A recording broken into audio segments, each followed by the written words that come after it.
ಇನ್ನು ಗದಗ ಬೆಟಗೇರಿಯಲ್ಲಿ ಬಡ್ಡಿ ದಂಧೆಕೋರರ ಮನೆ ಮೇಲೆ ಪೊಲೀಸರು ರೇಡ್ ಮಾಡ್ತಾ ಇದ್ರಲ್ಲ, ಅದಿವತ್ತು ಕೂಡ ಮುಂದುವರೆದಿದೆ.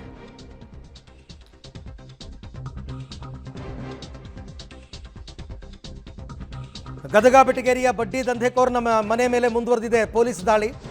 ಬಡ್ಡಿ ದಂಧೆಕೋರ ಯಲ್ಲಪ್ಪ ಮಿಸ್ಕಿನ್ ಮನೆ ಮತ್ತು ಅವರ ಫೈನಾನ್ಸ್ ಕಚೇರಿ ಮೇಲೆ ದಾಳಿಯಾಗಿದೆ. ಲಾಕರ್ ತೆಗೆಯೋದಕ್ಕೆ ಕೀಲಿ ಸಿಗದ ಹಿನ್ನೆಲೆಯಲ್ಲಿ ಇವತ್ತು ಲಾಕರ್ ಓಪನ್ ಆಗಿದೆ. ಏನು ಸಿಕ್ಕಿದೆ ಲಾಕರ್ನಲ್ಲಿ? 3 ಲಾಕರನ್ನು ಓಪನ್ ಮಾಡಿದರಂತೆ. ಕೋಟ್ಯಾಂತರ ರೂಪಾಯಿ ಕಂತೆ ಹಣ ಪತ್ತೆಯಾಗಿದೆ.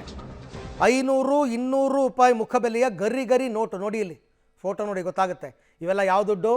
ಬಡ್ಡಿ ದುಡ್ಡು, ಬಡ್ಡಿ ತಿಂದಿರೋ ದುಡ್ಡು ಇವೆಲ್ಲ. ಯಾಕೆ ಜನ ಈ ಫೈನಾನ್ಸ್ನವ್ರಿಗೆ ಹೆದರ್ಕೊಂಡು ಆತ್ಮಹತ್ಯೆ ಮಾಡ್ಕೋತಾ ಇದ್ದಾರೆ ಅಂತಂದರೆ ನೋಡಿ ಹೆಂಗೆ ಸುಲಿಗೆ ಮಾಡಿದ್ದಾರೆ ಅಂತಂದ್ಬಿಟ್ಟು. 4 ಕೌಂಟಿಂಗ್ ಮಷಿನನ್ನು ಬಳಸಿ ಹಣವನ್ನು ಎಣಿಕೆ ಮಾಡ್ತಾ ಇದ್ದಾರೆ. ಇನ್ನೂ ಕೂಡ ಮುಗಿದಿಲ್ಲ, ಪೊಲೀಸರು ಇನ್ನೂ ಲೆಕ್ಕ ಹಾಕ್ತಾ ಇದ್ದಾರೆ. ಬಂಡ್ಲು ತೆಗಿಬೇಕಲ್ಲ, ತೆಗೆದು ಎಣಿಸ್ಬೇಕಲ್ಲ. ಈಗ ನನ್ನ ಪ್ರಕಾರ ಈ ಪ್ರಕರಣ IT-ನಲ್ಲೂ ಅಟ್ರ್ಯಾಕ್ಟ್ ಆಗುತ್ತೆ.